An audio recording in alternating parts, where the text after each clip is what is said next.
በደግነት በፍቅር በክብር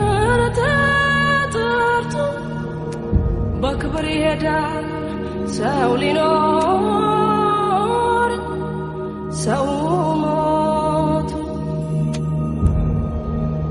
የተሰጠኝ ሕይወት ዛሬ በነፃነት ሰው ተከፍሎበታል ከደምና ከአጥንት